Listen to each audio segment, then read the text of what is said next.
do probably just 3 rows, and I'm curling the petals both back. I'm gonna do them all at once actually.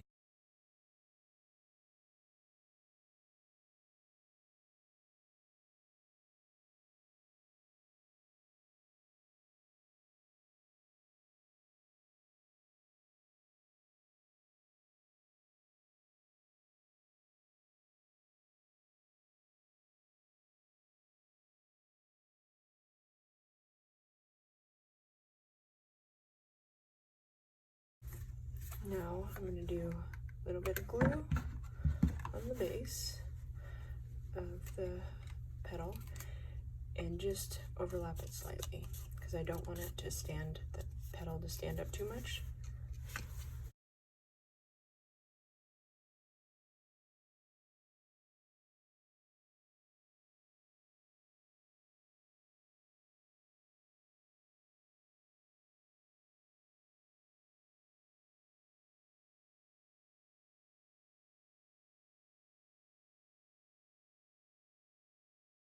That's the first row. Now the second row towards the center, I'm going to do more of an overlap, of course, because I want the petals to stand up more.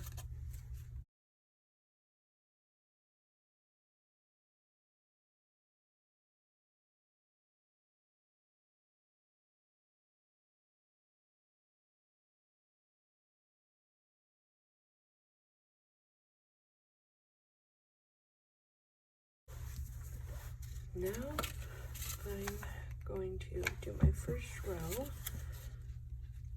and I'm going to put them in between the 6 sides.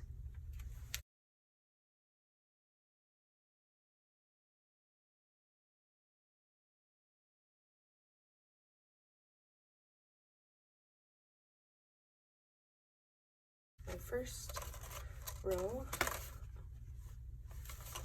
that's how they're going to hang on the back, just this little tab.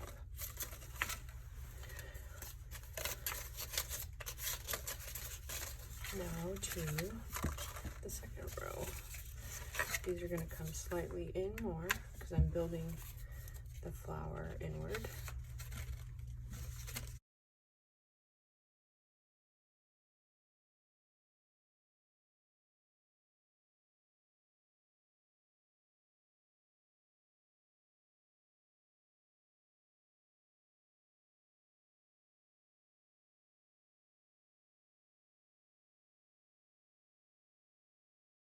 That's the second layer.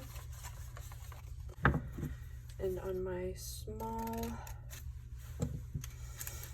rose template, these are the 2 bigger sizes that I'm using. Now these I'm making stand up even more so they can really open in the center and pop up.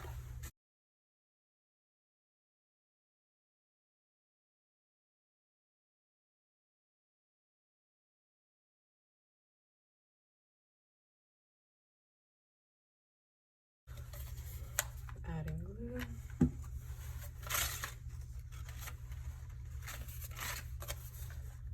So these I'm really just setting on top of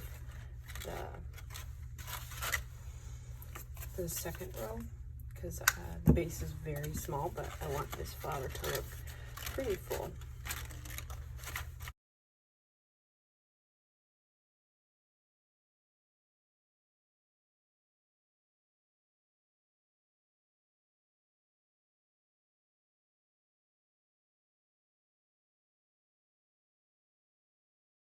One petal forward and one backwards. So see how it creates a wave or an S? And then these, same thing, I make a slit up the middle, and now I'm going to overlap, a big overlap, so the petal can pop up more.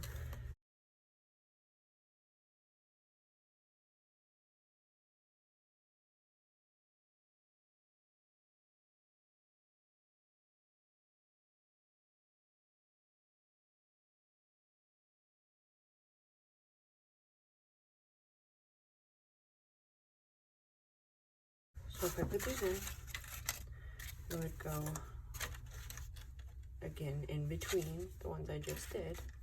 And usually when I curl the right side back and the left side forward, they overlap perfectly because the curl goes on the inside when I put the other petal on top. So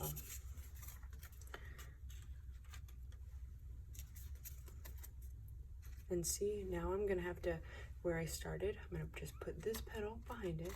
And I remember when I glue it, I always kind of leave a little bit less glue on that one so I can kind of pull it forward. So this is just how I play around with it at first. See if I like the flow.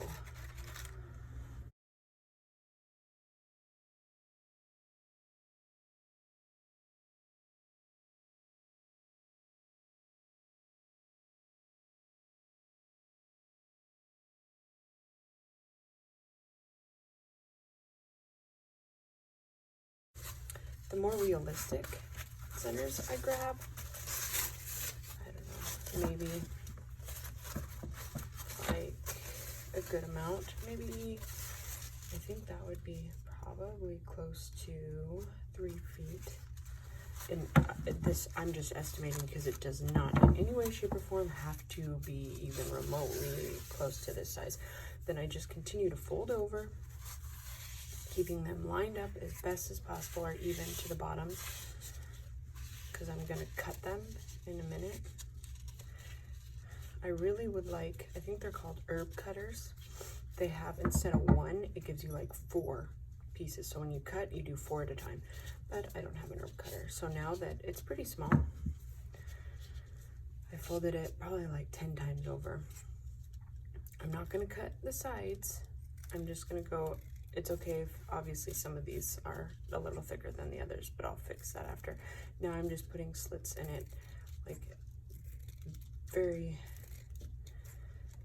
minimally sized, so not too big, maybe like a 1/8 of an inch, and then like 75% of the way down. It doesn't matter.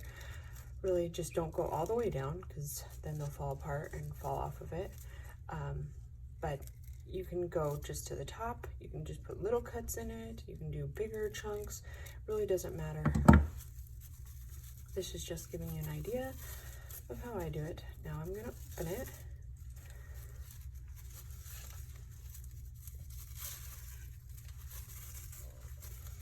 And see, that's what it looks like.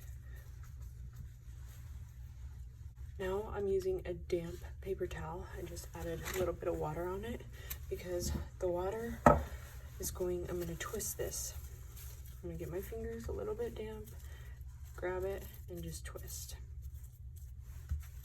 I do a few at a time.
Now that I've twisted this whole piece, I'm just going to roll it, start rolling it, and then put a little bit of glue.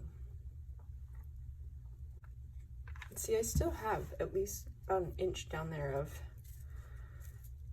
space that I did not cut, which is fine.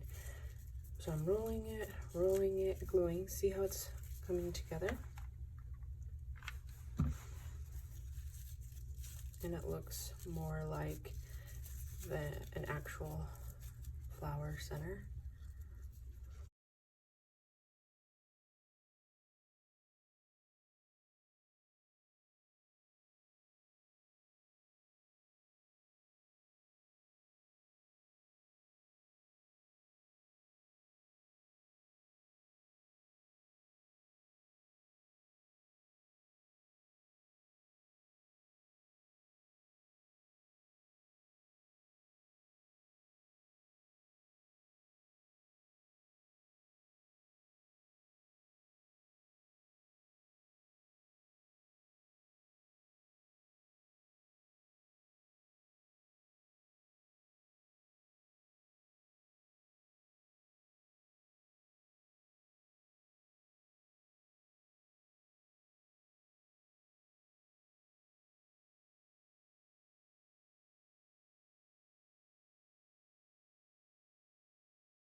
You can just go through and add additional twists if you want.